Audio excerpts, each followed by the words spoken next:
this morning to talk about roles and responsibilities of a trustee. It's quite a big subject, so I've kind of tried to pick out the salient points for you this morning.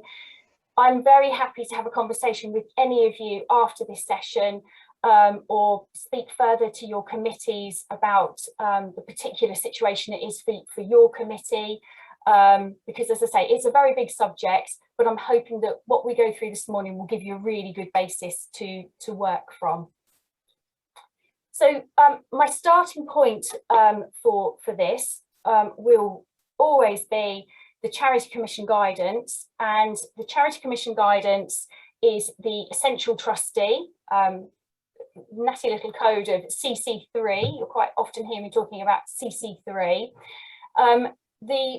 The governance that the Charity Commission has set out is in a format where it's quite a hefty document for you to read, but it is a document that I would say that is really good for all trustees to have a look at.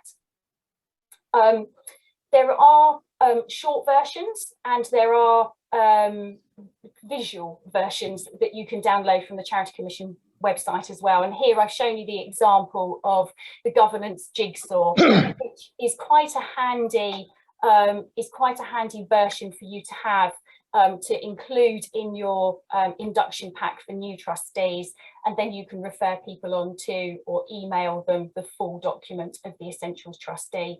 So I think my message here is it's a document that you should all be able to obtain and have a look at. The Charity Commission actually states, now I will just read this out, the Charity Commission view on the trustee position is they expect trustees to take their responsibility seriously, ensuring the guidance, using the guidance and ensuring that you give sufficient time and attention to your charity's business will help. The Commission recognises that most trustees and volunteers who sometimes make honest the Charity Commission recognise that most trustees and volunteers sometimes make honest mistakes. Trustees are not expected to be perfect.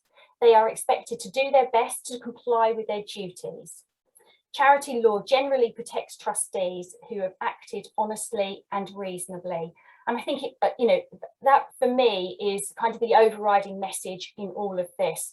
You're expected to act honestly and reasonably at all times, but you're not expected to be an expert in charity law. It's a very complex area.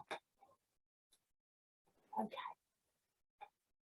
So I've talked about the big guidance, the CC3, which is their main document that I would send you in the direction of to have a look at as your starting point. But they've also put together some what they refer to as 5-minute guides. And I think it's really worth having a look at these and also sharing them with other committee members that you have at your village hall.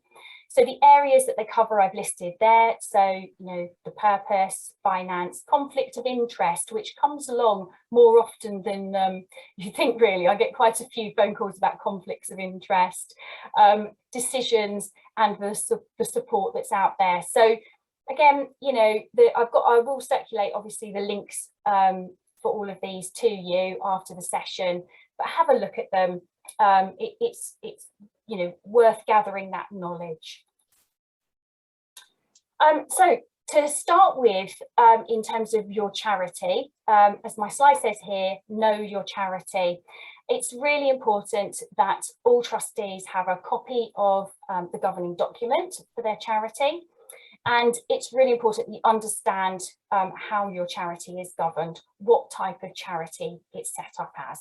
So you could be an unincorporated charity, which is probably for village halls at this moment in time is the most popular form of governance, an unincorporated charity. But there could also be a community association. I've come across quite a few of those. And quite often you'll have the unincorporated charity where you have a limited company attached to it, and that's your trading arm for your charity. So if you've got a bar which you run or maybe a shop that you run, you would have a limited company to carry out the trading element for you. The newer form of governance that came online in, I think it was 2012, was a charitable incorporated organisation. As it says, it's incorporated, so in law it's seen, it has an identity, and it can hold its own assets, and is probably will be the charity of choice as we go forward, and new charities are set up. There are a few charities that are actually converting from unincorporated to incorporated, and if that's something that interests your committee, then there is certainly information and guidance we can provide you with to help you with that transition from one to the other. So the question I've asked on the screen here, and I don't expect you to respond now, but does everybody know the structure that applies to your charity? If you don't today, I'm more than happy to have a chat with you afterwards. If you've got your governing document, we can have a look at the governing document, and we can have that conversation. So looking at the types of governance documents that you're likely to come across, your document will be one of these. That's almost certain. A conveyance will set out how the charity came about, the history of it, how the land and the charity was set up.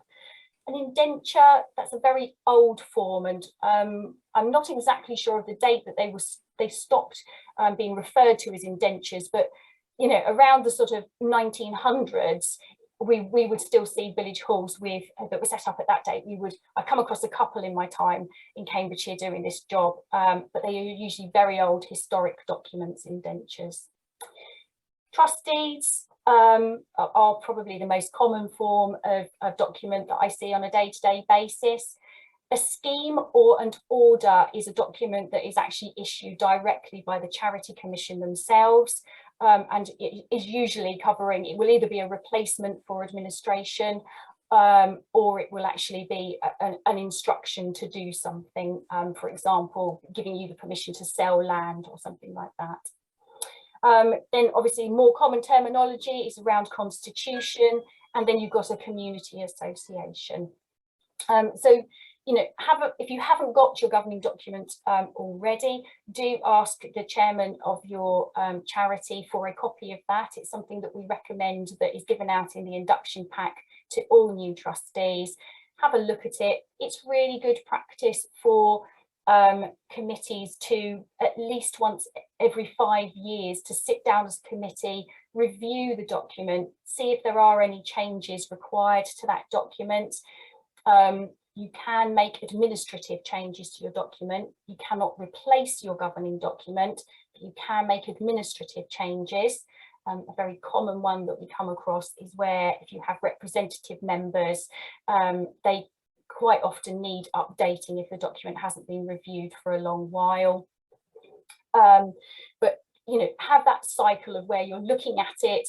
It's a really good point where you can review and make sure that everybody sitting around the table absolutely understands the charity that they are a trustee for. So the main part of your governing document will include your charity object. This is one that I've taken out of the acre modelled document, and is probably the most common one that we see. You will have versions of this when you start looking at your own governing documents. You'll see versions of this. Some of them can be really quite specific to a village or to an area. But basically what your charity object is, it's what your charity is set up for, and you must act within the object of your charity. So it's really important that you know what your objects of your charity are and that you abide by them. And it also forms part of your reporting process when you come round to your annual returns.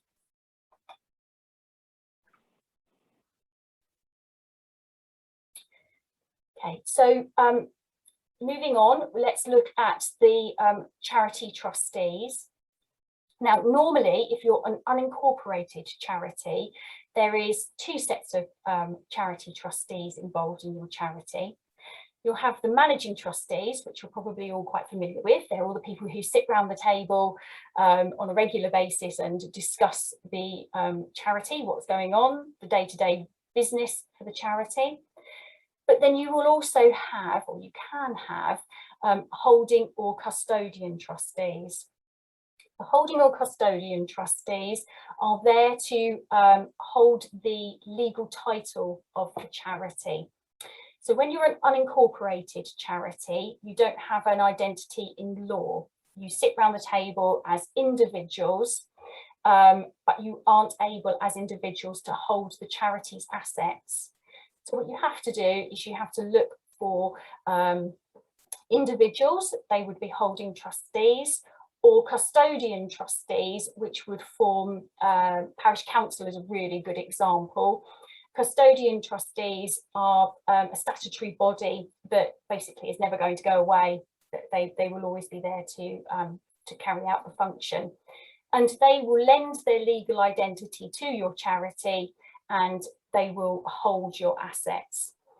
The only kind of quirk to this rule is if you are a CIO, then a CIO as an incorporated body, you can hold your own assets, so you no longer need to have a holding or custodian trustee. Right, okay. So I've explained a little bit about this already. So unincorporated charity requires the two sets of trustees. So there are actually three options that you would have if you're looking or reviewing the holding or custodian trustees of your charity. You could have, as I said, holding trustees who are individuals. So you would have maybe 3 or 4 holding trustees. And if you look at your documents, you might find that you already have holding trustees, but you don't know who they are. They may be deceased or they may have moved away. So you will have to look at how you're going to make sure that you've got somebody or something to replace that situation if you do come across the fact that this hasn't been addressed in previous years. We do tend to say to charities that to avoid having individuals as their holding trustees for the very fact that people do move away, and unfortunately, you know, people over time obviously are lost. And so it is much better if you can have a corporate body. A good example, as I put on the slide, is the parish council, or if you vest with the official custodian. The official custodian is somebody at the Charity Commission who holds tens of thousands of assets for charities across the country. As part of the process, what would happen is you make an online application to the official custodian, a court order is placed, and then the official custodian takes over the role of being your official custodian for your charity. So if that hasn't been done previously, or you find yourself in a position where you've got a problem with your holding trustees, please do give us a call, talk to us, and we can talk through what are the best options for you and for your charity in order to move that forward. So just a very quick slide here about the Charity Commission. So as it says on the slide, the Charity Commission introduced a register of charities. If you haven't done so already, do go on the Charity Commission website, look up your charity. It's really important, and I can't stress how important it is to make sure that the information that is shown on the Charity Commission website is correct. Trustees have a legal duty to ensure that the information that is on the Charity Commission website is correct and up to date at all times. So you must make sure that your annual returns are in on time. And I put here, the trustees' annual review, annual report, if required. It isn't always required. That will be dependent on the income of your charity. So the website is always my starting point. when I'm contacted by a village hall to do some work for them, I will go and look at the Charity Commission website. I will see what information is on there, who are the current trustees. And the last point again is really important about the governing document. I would always work to the governing document that is listed on the Charity Commission website. We have come across charities where, for whatever reason, they didn't feel that their governing document suited their purposes or was their point of view on the charity, so they decided to write a new one. Unfortunately, you can't write a new governing document. You have to, once your documents are submitted to the Charity Commission, that is the document that you must work to. So do go on there, have a look, make sure that you have got the correct document for your charity that is listed on the Charity Commission website, and make sure that all the trustees are listed correctly. If you find people on there who have resigned, obviously they would need to be removed, and make sure new names are added as they are appointed. So one area that it's as it says there, a legal requirement that you report on public benefit for your charity. Now, the Charity Commission very helpfully issue 3 guidance books on public benefit, and I would recommend that as a committee that you do have a look at these, especially when you're writing your annual report, to make sure that you are abiding by the guidance which is set out by the Charity Commission on public benefit reporting. So you should read the objects clause in your charity governing document as a starting point, and ensure that you understand several points. One, what the charity is set up to achieve, its purposes, in other words, who the charity is there to benefit, so who are the beneficiaries of this charity, and quite often that will be listed as the inhabitants of the parish of, for example, or it might say the parish of and the surrounding area, which is a bit grayer and a bit difficult for you to pin down sometimes. You need to explain how they will benefit, so what the charity will do for those beneficiaries, and any order of priority to the services and benefits that the charity provides. So what is available through your charity to benefit your beneficiaries.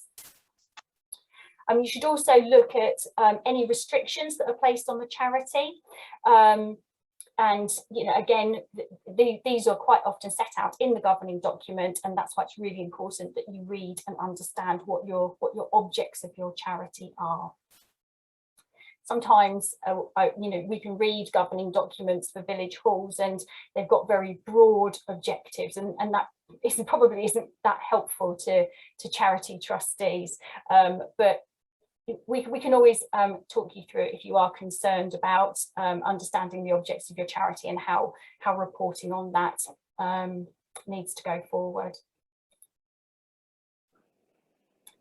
So again, this slide's just setting out ensure that that you carry out your charity's aims and benefits, have regard to the guidance. It's really important to have a look at what the Charity Commission say about reporting on public benefit and how that should be reflected in your annual report. Spending charities' funds on the wrong purposes is a very serious matter, and in some cases trustees, worst case scenario, if the Charity Commission did come back to you with a problem, you're in a position where that money must be reimbursed in some way. So staying ahead of this and understanding this is really, really important. So I'm trying to get all of the big serious stuff out of the way first for you.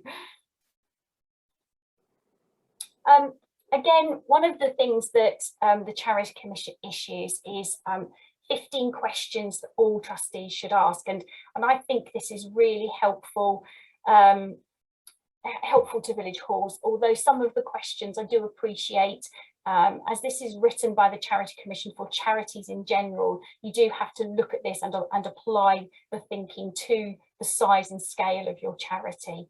But it's worth us having a look at some of these questions. So if you employ staff, for example, you know, are you making the best use of your staff and your volunteers? Have we received any, have we reviewed our contractual commitments?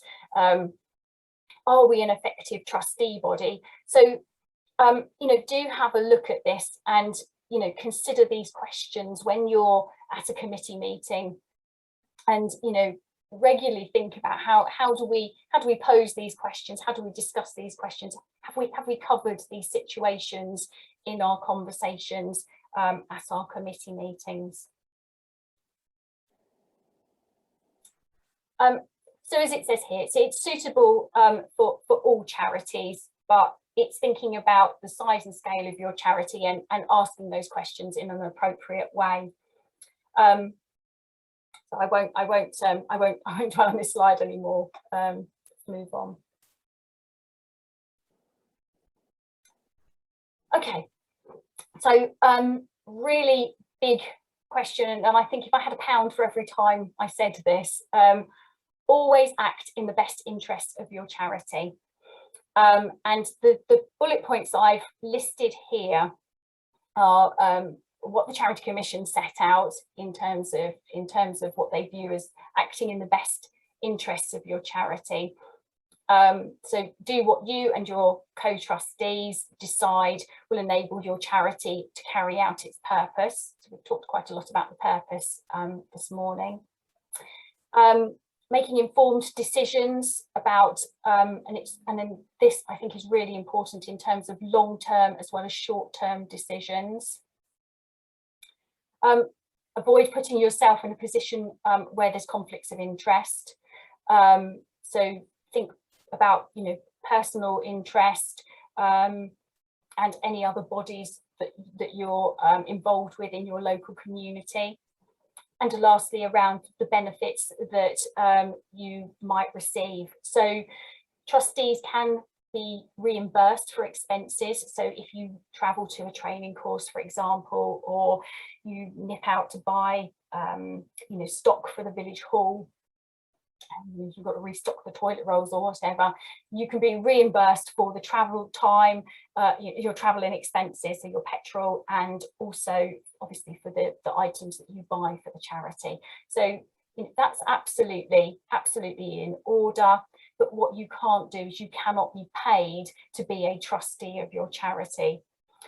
The other area that you need to think about and consider carefully here is if you're financially connected to somebody. So if the charity was employing a member of your family, or if a member of your family or your best friend had a business and they were putting a quote into the charity, I'm not saying that you couldn't use that business or use that connection, but it's about making sure that the decisions you make are very transparent and that it's in the best interest of your charity, those decisions. So it might be that the treasurer's husband is a plumber, you need some work done in the village hall, you've received 3 quotes, and the treasurer's husband has provided the best value for money quote.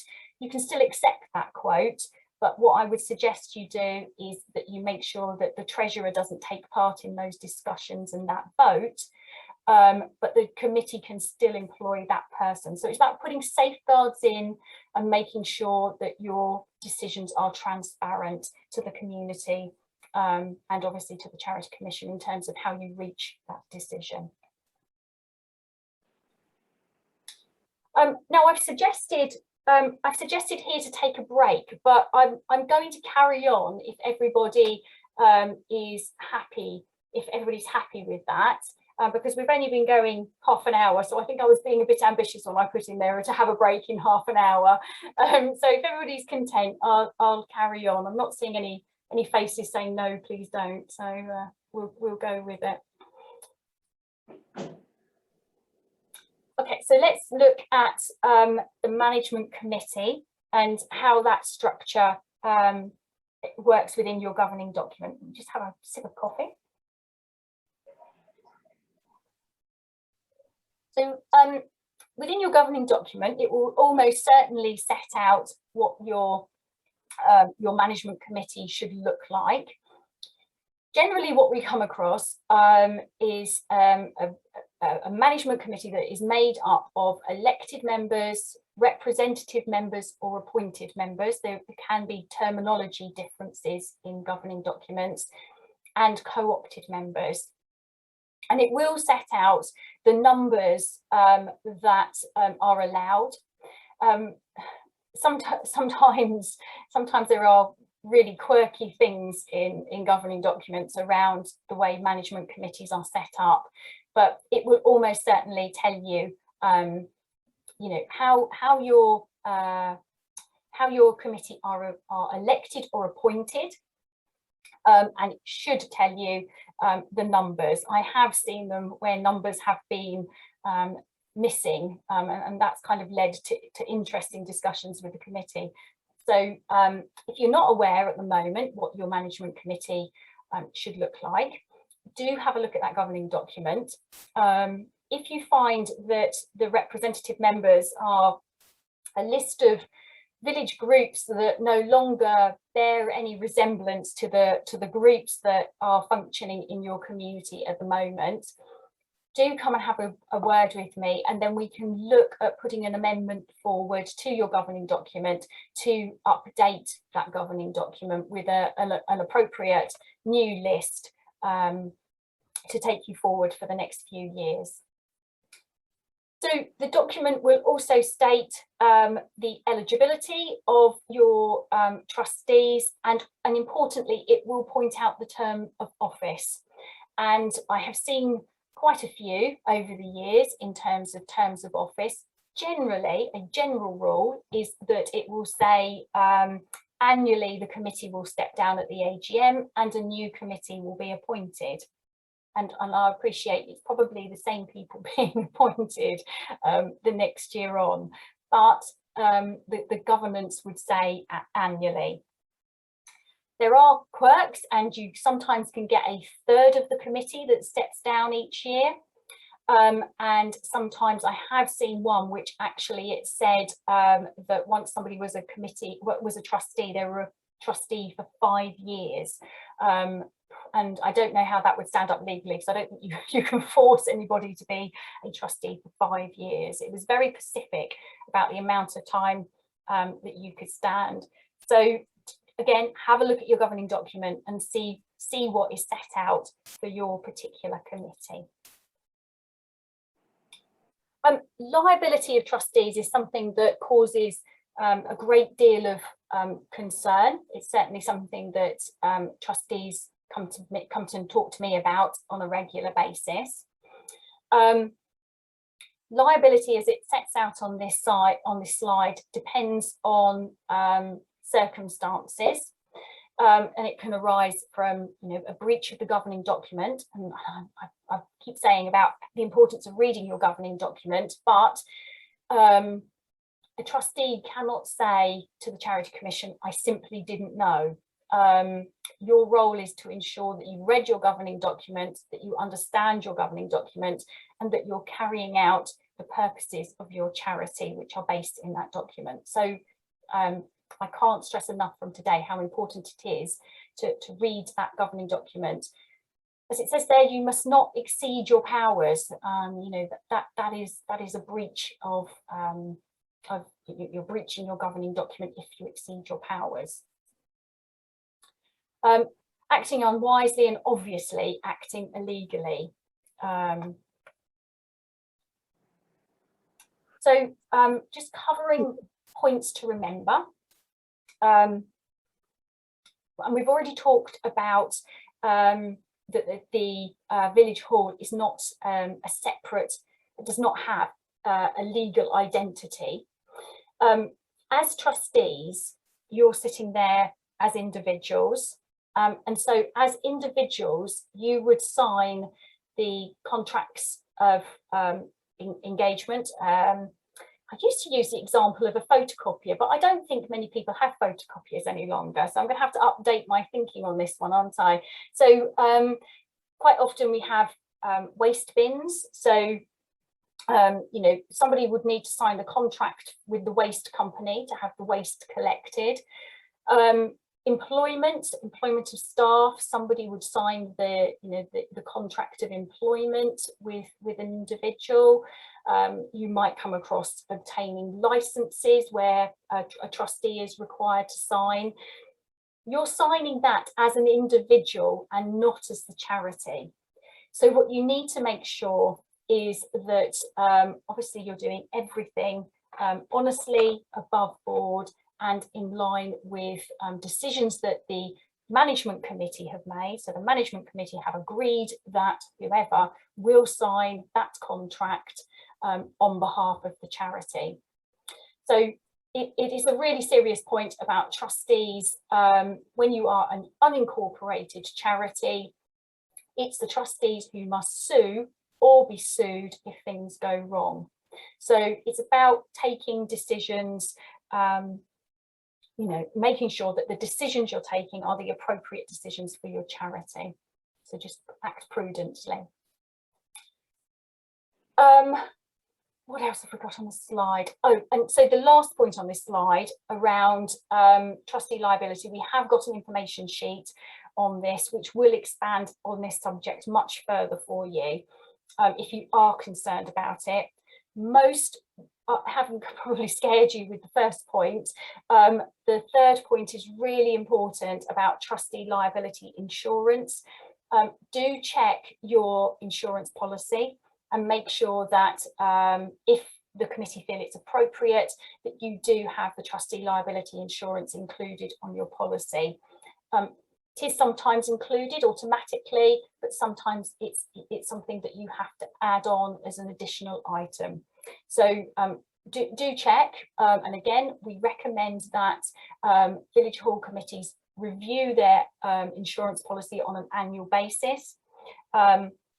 It's really important in terms of valuation of your building, to make sure that you're not underinsured either by the building itself and also by the contents that you have in your building. So if you haven't done that recently, please do make sure you go through the process when your insurance renew is coming round, that you check the value of your building and the contents of your building. Have a look for the trustee liability insurance before renewing your policy. It is another area where you know, trustees are you know, this whole issue around liability. It is a risk to trustees if you are underinsured. So, you know, please take this as a serious point, but make sure that you're completely fully covered in terms of your insurance.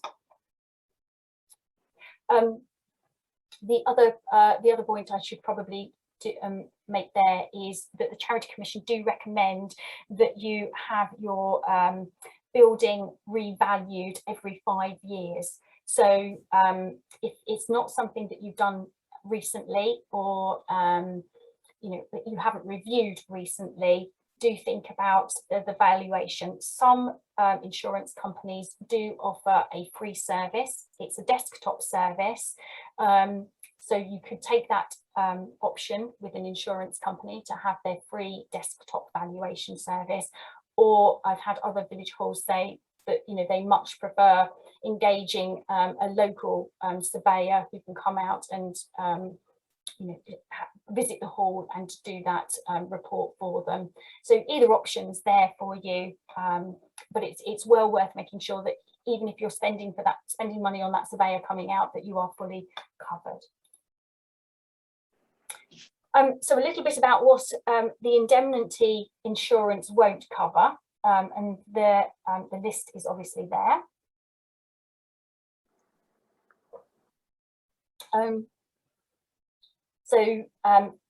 Picking one out from the list there, redundancy payments to employees. If you are in a position where you employ people, you really need to make sure that you've got sufficient in reserves to make sure that you know, if it's required, you can afford to pay the redundancy of any staff that you have. So obviously that will need to be addressed through your financial discussions. I won't dwell on dwelling on the others there. I'm sure you're quite happy to read them. So then this one is really just covering staff and volunteers and making sure that, again, underlining the importance of your financial obligations to staff if you employ staff, making sure that you have all the procedural and disciplinary matters in place, contracts of employment, for example. We can help and support you with some templates in this area, but I do tend to refer village halls to ACAS as the employment specialists to make sure that you are getting the professional advice on employment. Really important to make sure that you also have policies and procedures in place for volunteers. You have the same duty of care for volunteers as you do for staff. So it's really important that you do review those processes and make sure that trustees are happy that you have got your policies set out. So both the volunteer and yourselves know that that everything is in order.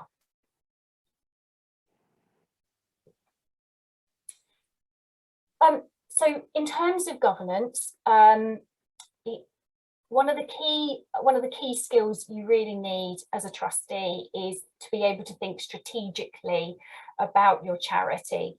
And I just think it's kind of worth posing some of these questions here to you this morning about, what will your charity be doing in 3 to 5 years' time?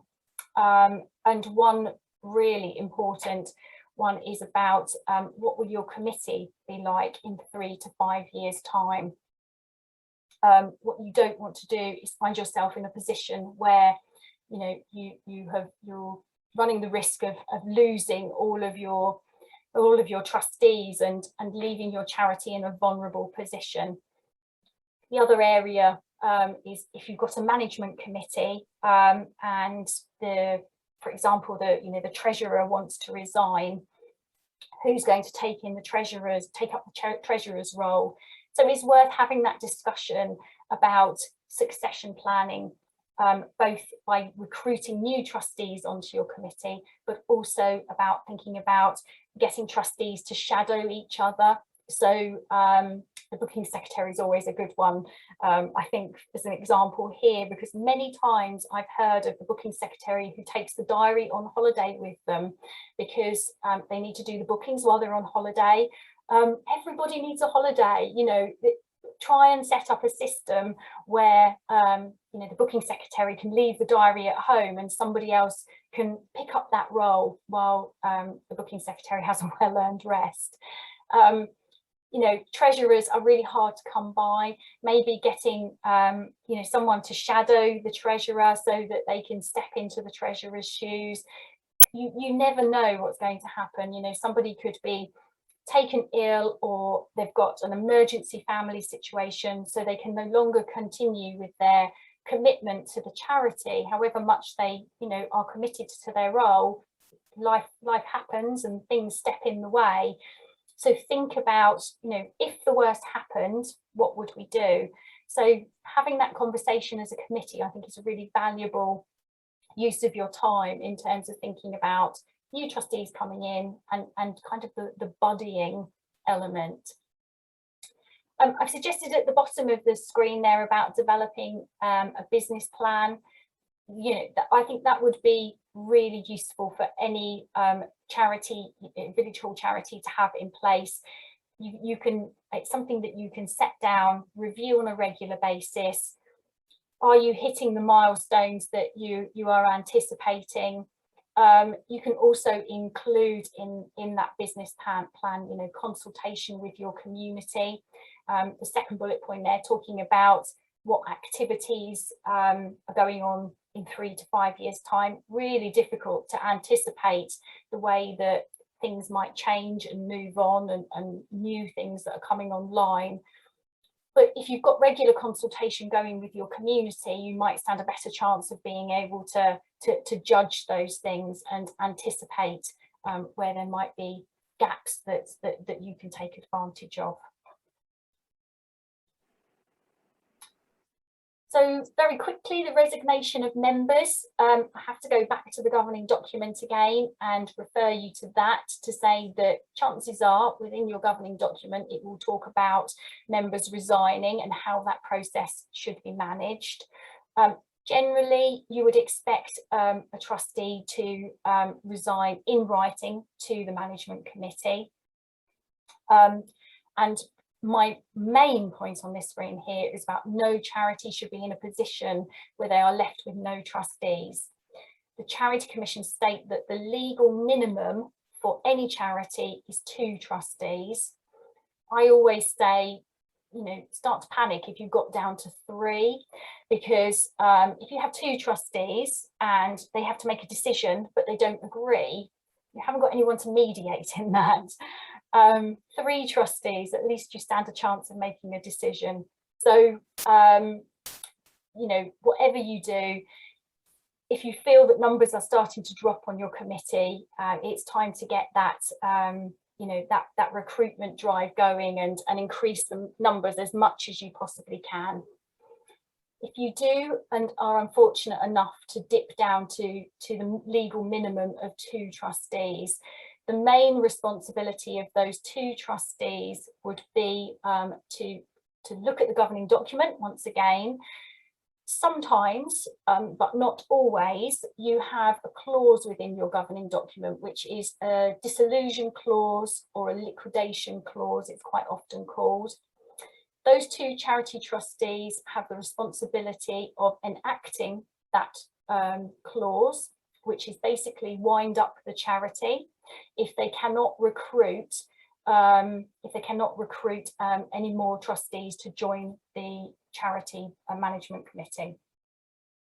So it's a really important step. You have to do it, you know, contacting the Charity Commission, but your governing document should set out for you how you would carry that out, generally a public meeting, and most governing documents, if they include the dissolution clause, also explain what would happen to the money if the charity was wound up.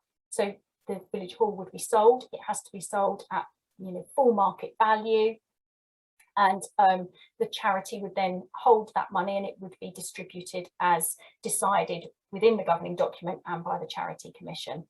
So you know, it's really serious and really sad if you find that, you know, a committee has run down to extremely low numbers, and we would do our utmost to work with you in order to you know, not let that happen and try and help you to recruit a new committee. And we have done it in the past where committees have wanted to retire and wanted to move on, and we've worked with communities to build that committee up again and get them fully active. So it is possible to do that, and you know, that's one of the reasons we're here, in order to help communities to make sure they don't lose their community facilities. We've already talked a bit about succession planning and the importance of it. So, you know, it's something that I would recommend, that certainly when I was chairman of a village hall, it's something that we talked about on a regular basis, succession planning, because it is difficult to find trustees and volunteers. I don't underestimate that, you know, the difficulty it is in getting people to do these roles. But by including it on your agendas and talking about it and actively looking within your community for new trustees and volunteers, you know, it will help to boost your numbers and help you to stop falling into that crisis position of 2 trustees, hopefully. Induction of new trustees. Again, so important to your committee.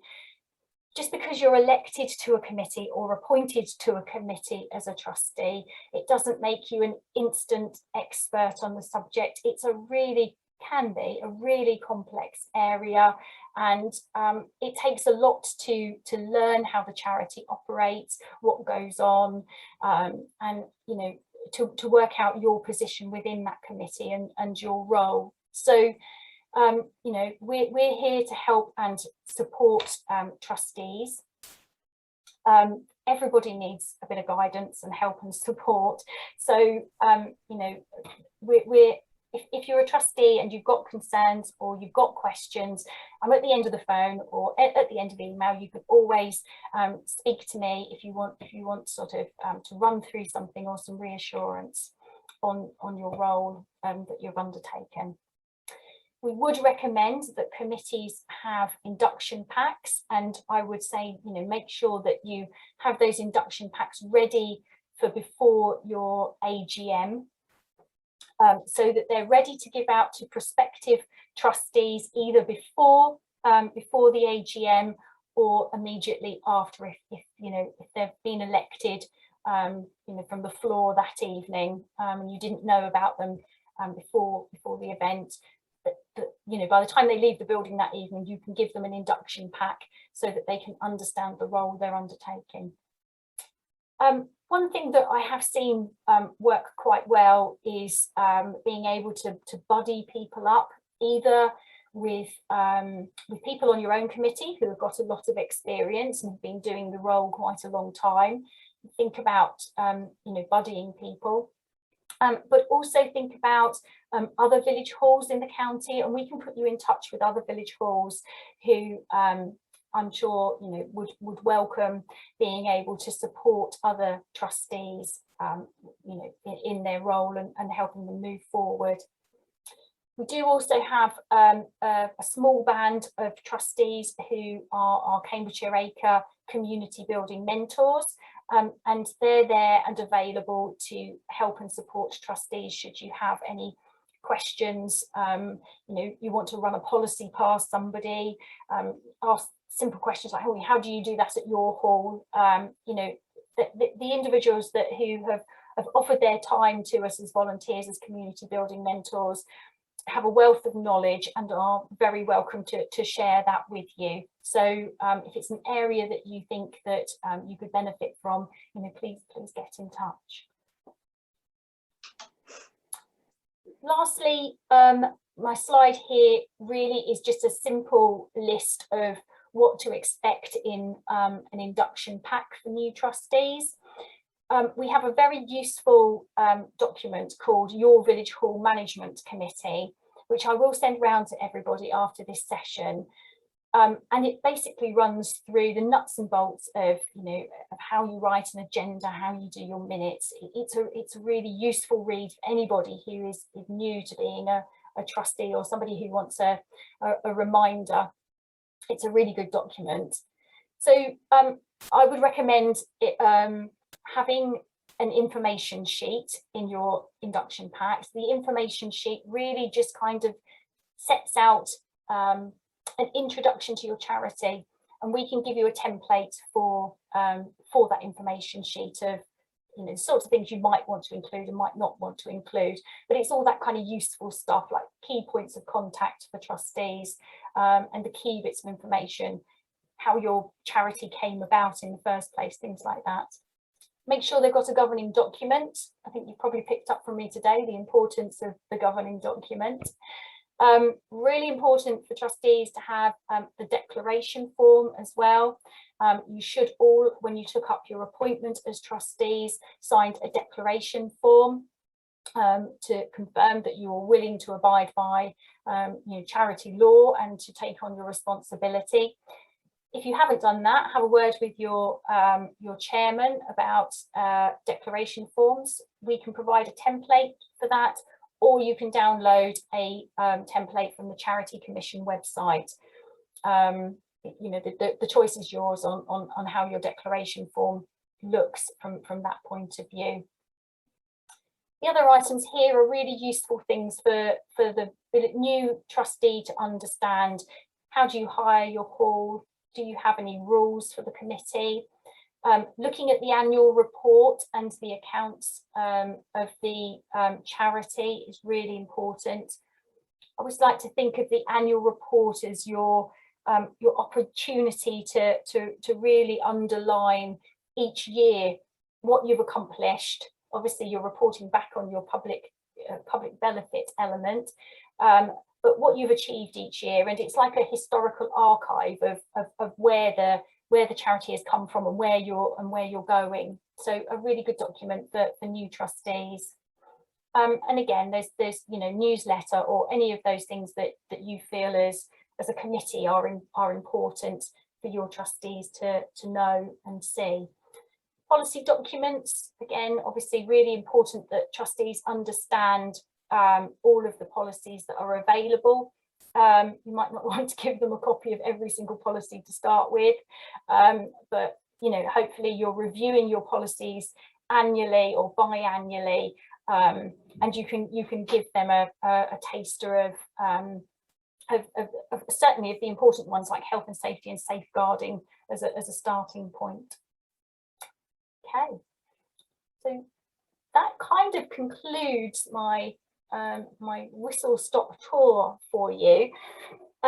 What I wanted to do was allow as much time as possible for you to ask questions, and also to share with each other some of your experiences in terms of trusteeship and what's worked for you in your halls, really. So over to you, really. Does anybody have any questions? Yes, Martin. You'll need to unmute. I'll see if I can unmute. Oh, you'll have to unmute yourself. I don't know why I'm doing that. That's better. That's it. Yes. I was talking to myself saying, yes, I will unmute, and I realised I was still muted. So, relatively new parish clerk, and the council are, I think in your terminology here, they'd be the holding trustees. Okay. But the Charities Commission doesn't have a copy of the Constitution, and we can't find one. Okay. So I'm assuming there was a Constitution sometime. Yeah. It never got as far as the Charities Commission, or possibly they've lost it. Under what circumstances do you rebuild the Constitution? Okay, so in the situation you're describing, my first question to you, and it's something that I didn't cover this morning in the governance can, as I said, can be quite complex, and it might be a position that your parish council is sole trustee of the charity, or is there a management committee as well? There is a management committee. There is a management committee. Okay, and so this charity has a management committee that's been kind of chugging along, but not realizing they haven't got a governing document. Yeah. I'm not going to be as definite to say yes, but it's possible. Okay. So I think there would have been a conveyance document at some time, because the charity was obviously gifted a piece of land, or land and building, whatever the scenario might be, and a decision was taken to put that into trust. In other words, set up a charity. So if those documents have been lost, I think my starting point would be to talk to the Charity Commission about, historically, what do they have on file and where they would want to rebuild it from there. Okay. It's not that, you cannot simply rewrite those documents without the Charity Commission being involved, would be my advice. Thank you. Okay. And don't panic, Mr. Mannering. No, certainly don't panic, because, if I was in your position, my first point of call would be to go back to those charity trustees, ask them to exhaust all local, was there a local solicitor that, that the committee knew that dealt with legal matters for them? Could the local solicitor be holding the documents? It is so important, and probably something I should have had on one of my slides, actually, about the importance of keeping governing documents in a safe place. One of the remits of, if a parish council is the holding trustee, you would hold the original documents and be, you would need to keep those documents safe on behalf of the charity. So, they could be lodged with a local solicitor. It's worth thinking about, who were the original trustees? Are any of them, still living locally? Asking people to search lofts. We've done that before in the past, and they've been found in carrier bags and all sorts. So, use those local contacts to exhaust every avenue, trying to find the documents. Thank you very much. Okay. Thank you, Lisa. They could also be lodged with county archives as part of Absolutely. parish records, of course. Absolutely.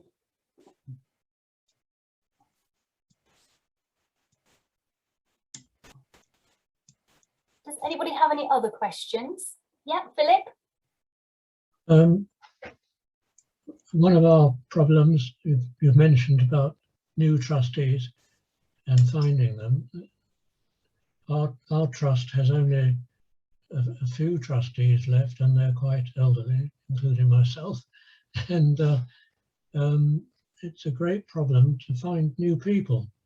We've tried all sorts of things like advertising in the local magazine and trying to approach people that we can think of. But still, possibly because the hall is run so well and people think it runs itself, we just can't seem to attract anybody, particularly younger people. You said that you can come along and help us. I just wondered if you can say at this stage what other things we might be able to do. Absolutely. Obviously, I'd want to look at your case and situation, but it's something we could certainly do, and something that we are currently helping other communities with, and have in the past helped other communities with. Quite often, if there is a difficulty in recruiting, we always say to start with the local people, asking people directly, because generally people like to be asked to do things. So if you can identify people in your community, ask them directly, and encourage people to become trustees of the charity. If you're really absolutely drawing a blank, what we've done with other communities is we have held a public meeting where it's been a kind of a use it or lose it scenario. If a committee is retiring, it can generate a lot of interest locally, and we have found success in rebuilding committees that way.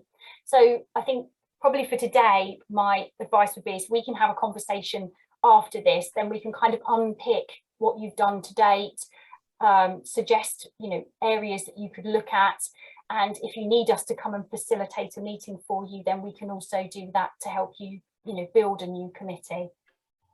Right, thank you very much. That sounds very helpful. Okay. Thank you. Lisa? Yeah. That's Jim Poltridge. Hello, Jim. I'm not sure if I'm doing everything correctly because I'm not an experienced Zoom user. But you can hear me all right? We can hear you, we can see you, so it's fine. Good, okay, perfect. I noticed a few successful village halls have either done significant refurbishment or they have rebuilt, knocked down and rebuilt, for example, Moulton. And they've of course had great success after rebuilding because they've a facility that is probably more fit for purpose than, dare I say it, some village halls which were built some time ago for different purposes and have morphed into to village halls, and some that were built as village halls for different purposes than what perhaps they might be now. Does anyone here in this gathering, or do you yourself have experience about raising funds for that type of thing? And are there, I'm not even on the village hall committee, but but I may be in time, as to how one can raise some funds to either refurbish to a more modern standard where people are more interested in using, or to completely rebuild. You know, how do you get your on those funds other than, you know, running a local raffle in the pub or something? You know, I mean, it's sort of significant funds obviously required for that type of thing. So especially for small villages, that's tough. Yeah, that's a great question, and there's some really good examples here from people that I know. Liz, did you want to go first? Just unmute myself. Well, we're in the process. I mean, a lot of this isn't relevant to me because I'm a parish councillor and we actually own 2 village halls in Burwell and manage them as a parish council. We're lucky to have 2 village halls. We're in the process at the moment of refurbishing one of our village halls, which is the Gardner Memorial Hall, which was built in 1913. It isn't a listed building, but is in a conservation area. I mean, it would have been a lot cheaper to have knocked it down and started again, but obviously we didn't want to do that. We have just managed to raise enough funds of £460,000 to complete the first phase of our refurbishment. We then want to build we've got planning permission to do this. We've got to raise another £400,000 to build an extension on the back. It is very, very, very hard work. I mean, it has taken months of form filling, investigation. We've managed to get some funding from Amy.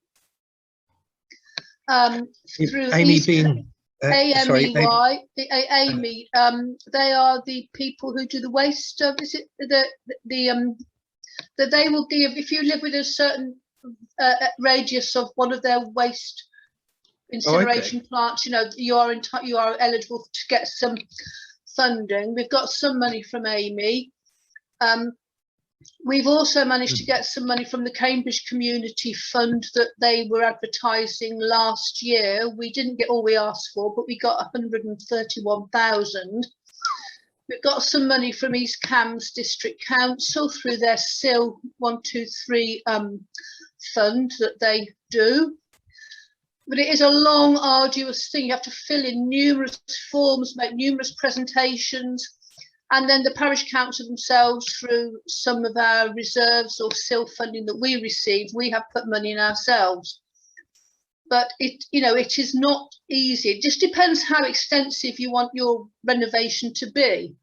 I mean, I think that we probably was perhaps slightly ambitious because we are completely revamping everything. Because our heating system was it was electric, but it was so old it used to eat electricity. We're now having air source heat pumps put in, which of course aren't cheap. Complete kitchen refurbishment, some internal remodelling, the stage extended, facilities for a little green room for when people come and put plays on, audiovisual. Yeah, I mean, we have really gone very ambitious, but I say it is, you know, I'm afraid at the moment, especially with the situation financially with COVID and what have you, the money isn't there that was there before, because I mean, we only about four years ago, we raised 650,000 to have our recreation ground refurbished and a new pavilion built, which Lisa will know about because we were featured in a film on the Acre annual conference last year. You know the thing. So, you know, we've got 2 or 3 very active people who are very good at that and keen. But again, like that other gentleman was saying, Philip, we are all getting older, and it is a concern that, you know, when we no longer feel in our 70s that we can continue, you know, we just worry about who's going to come on and take up the mantle, because there aren't the young people out there that are too busy with their lives. And out of interest, do you see in the area, or has anyone heard, is it this sort of the cases with a lot of pubs that you're getting village halls closing down, or is there a resurgence in interest in the localities for them? And if so, what's caused that resurgence? Has anyone got a good story to tell Well, our village about halls the are, I mean, resurgence. at the moment, we've had to close our gardener and we've had to move everything to Mandeville. And we are booked out. We hold the farmers market there once a month. We have the Scouts and Guides, Brownies, Beavers meet there every week. WI meet there. We have no end of exercise classes there. Other people come. I mean, our hall, judo, I mean, our hall is booked out. Both halls at That's the moment, great. we're cramming them all into one hall, but you know, when we have our gardener reopened, we are sure that we will be able to fill both halls on a regular basis, because we have lots of groups that all want a nice facility to use. For sure. You know, so Yeah. we are lucky. We're quite an active village, but I say, to raise money is not easy, and there isn't that money. I mean, we're looking to lottery for some money towards the extension, but then we've had to make a film. You know, it's just so, because everyone's demanding more from you to actually give you the money now. It's not just a question of, oh, we're doing this, isn't it good? Can we have some money, please? You know, it doesn't work like that anymore. Yes. But anyway, if you start, I mean, All good luck. And if you wanted to contact us at Burwell Parish Council, I'm sure that we could, you know, we could give you some pointers if you wanted to contact our clerk. That would be very kind indeed. I mean, we're just at the very, very beginnings of trying to work out what to do with the hall and so on. And it was just, I thought I'd bung in that question while everyone was here to try and hear some good stories and some tips, I guess, as to which way we should push it. I find there's no shortage of people with grand ideas, but actually to see them through is probably going to be the toughest part. But well done with that. Does anybody else have any tips at all? Ian, yeah? Yeah, thank you. I was just going to ask a question about social media and websites and that kind of thing. Are there any guidelines, requirements along those lines? In terms of just a general use? Yeah. So general use. We did a session recently on marketing your hall and using social media. So is your question about the village hall using that, or policies that are behind it? Because what you want, engaging the community through using social media is obviously going to be really beneficial for your community. We recommend that probably the best platform that we've seen for village halls to use is Facebook. If your trustees, one of the things we talked about through the training was, if your trustees aren't very knowledgeable or prepared to use the Facebook platform, it might be a good idea to use the village platform. Most village halls these days have a village Facebook page, so join those links up and see if you can post stuff on the village village Facebook page. That's probably a good way to go about it. You haven't established. Thanks very much. Yeah, we do all these things, but I just wondered if there are any kind of requirements or rules. Not really. As a committee, I would probably advise you to look within your marketing. If you have a document that sets out, how you've got a marketing plan, maybe, or a business plan, set out, if you are asking an individual as a volunteer to take on the Facebook element, I would probably do a bit of a job description for them, in the sense of what you would expect them to post and what you wouldn't expect them to post. So there are some protocols and guidelines for individuals. We have got some information around hints and tips for trustees on using Twitter and Facebook and social media. And in the next couple of weeks, I'm going to be making those available through our new members network. But it depends on your circumstances. If you've got a trustee that that is managing that for you, and the committee is very happy to allow that person to manage it, it's really a decision for the committee in terms of what protocols you set and lay down. I would probably be a little bit more cautious if I'm just asking a community individual to do it, because you want to make sure that they're representing your charity in the best light, don't you? So it would depend on your committee circumstances. Thank you. Jane. Well, thank you. We've just built a £1 million village hall, so we're extremely lucky. It's brand new and it's absolutely fantastic. And we have a management committee that are running it, the main hall. But we're struggling with what their responsibilities are. How much responsibility do they all have? And it's causing a lot of confusion, because they're all volunteers and they're absolutely fantastic, but we just don't know where their responsibilities end. Yeah, and Jane, I think begin. I'm coming out to Hawkston in a few weeks, aren't I, to do a presentation to the management committee and the parish council on this subject. I have read your governance, and it is very, very clear in terms of the parish council structure, because the parish council is the sole trustee of the charity. Yeah. And what the parish council have done is they have delegated the running of the facility to a subcommittee of the parish council, and they are all volunteers. So the parish council have set up all of the correct documentation so that they have this all in place, and it is very clear. I think the problem you're experiencing, Jane, is people working within their remits, aren't they, and understanding their roles. Yes, so and it's very difficult for them because they are such hard workers and they're really keen and enthusiastic, and there's a lot of younger people on it, so we're extremely lucky, and it's just causing a few little clashes. and this goes back to my whole point about the importance of your governing document and the importance of understanding your governing document. So part of what I'm going out to Hawkston to talk to the parish council and the management committee about is actually what's in their governance structure, and making sure that everybody is aware that they can work within that. So I think the situation you've got is probably it's complicated in the sense that I can understand where volunteers want to manage the building and want to do everything and make the decisions, but ultimately with your charity, the way you set it up, as sole trustees, the parish council is ultimately responsible for all of the decision making and all of the financial aspects of the charity. So everything has to be reported back to the parish council when they're sitting as a charity. They wouldn't have it at their parish council meetings, they would have a separate charity meeting, and the parish council are responsible for the decisions to that charity.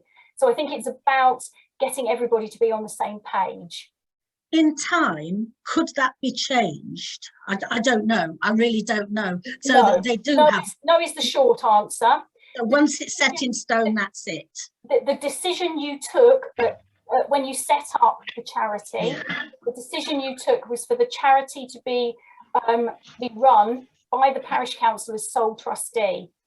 If you wanted the charity to have been run by a management committee, then it should have been set up so that you put the building in trust to a charity, the way you had your old building, basically, in trust to a charity, and then the management committee would just have run it as the charity. But you decided to take the decision of having the parish council as the sole trustee. Possibly the wrong decision. I don't know, but there we go. Yeah. Okay, so, thanks very much. And that's why it's, you know, I was banging on about the importance of your governance, but it is so important to your charity to understand the governance and to ensure that you're working within that governance structure. And also, if you're setting up a new charity, to really think about how you want that future charity to be run. I have had experience of parish councils who set up as sole trustee a charity. They have then gone to the Charity Commission and said, we don't want to be the sole trustee any longer, and the Charity Commission have refused to change that governance structure. So if you're really thinking about it, Jane, then you would need to go to the Charity Commission and ask their advice. but I have come across this before in Cambridgeshire, and the Charity Commission were very clear about not changing the governance structure. Bad news then. Not necessarily. It might have been that particular case. They might Okay. be more amenable about changing. Because we've got a fantastic management group, and I feel really sorry that they can't do as much as they would like to do. They're young, they're keen, they're enthusiastic, and it's really just sometimes causing a little bit of difficulty. Yeah. Could you Okay, thanks very appoint, much. sorry, hi Judith, I'm from Grantchester. Is it possible for your parish council, in terms of the way it's set up, is it possible to have an elected member from your management committee be sort of appointed to your parish council, so that their role on your parish council would there be to negotiate with your management committee? Is that possible? So for a sole trustee, if they delegate to a management committee, a third of the management committee, well, I think it's a third, I'm pretty sure it's a third, must be made up of parish councillors. But the sole trustee still must meet as a charity, and they still must make those decisions as a charity. So that's the element that you can't get around. And the parish council, when a parish council is sole trustee, you would have and it can be very complex for a parish council when they're undertaking the role of sole trustee, because they have to remove themselves from parish council business. So the parish council would sit there as the parish council, and then the charity meetings are quite separate. They're closed meetings from the public, and they have to have their own accounts, their own minutes, mainly their own clerk, because it's quite a big job to ask the clerk of the parish to also be clerk of the charity as well. So you would see them as two separate bodies, and if the sole trustee then decides to delegate responsibility to a management committee, that is a decision that the charity has taken. Thank you. I mean, we do have meetings, separate meetings for the charity. So we do hold different meetings. They're not at the same time. Yeah, and you can, I mean, quite often parish councils will run them on they'll have their own parish council meeting, then they'll go into a closed session, and then they'll have their charity meeting. We do that sometimes, but yeah, the meetings can sometimes be very long, and it's a bit tiring. Exactly. And all our parish councillors are young. We're very lucky to have young parish councillors, but they've all got jobs, and so it swings and roundabouts, you know. Yeah, it is. Yeah, it's quite difficult. And if I was sitting here personally, it would not be my preferred route for governance for a charity. I think it becomes quite complicated when you've got the situation of the sole trustee and then they're delegating responsibility to a charity, because they have to be mindful of what responsibility they are delegating. Yeah, thanks very much. Okay. Any other questions? No, I've stunned you into silence now, haven't I? Scared us to death. Okay, so as you can probably tell, it's quite a complex area in terms of governance, and there are lots of quirks that come out. My key message to you all today is, if you haven't read your governing document, please go away and read your governing document today. If you've got any questions, please ring me, drop me an email. I'm more than happy to go through your governing document with you, or if you wanted the committee to be together, I can come out or over Zoom, go through the governing document with you. It's up to you, whichever works best for you. I will send you a copy of the presentation, the recording, so that you can play it back if you want to review anything. And as I say, there is a whole vast world of templates and information sheets that we can support your committee with. But the one that I will send you, well, I'll send you two today. One is roles and responsibilities of a trustee, and the other is your management committee, your village hall management committee, which will kind of set everything out for you. And I would recommend having looked through both those documents, which I think will help, broaden your knowledge on the subject. Okay.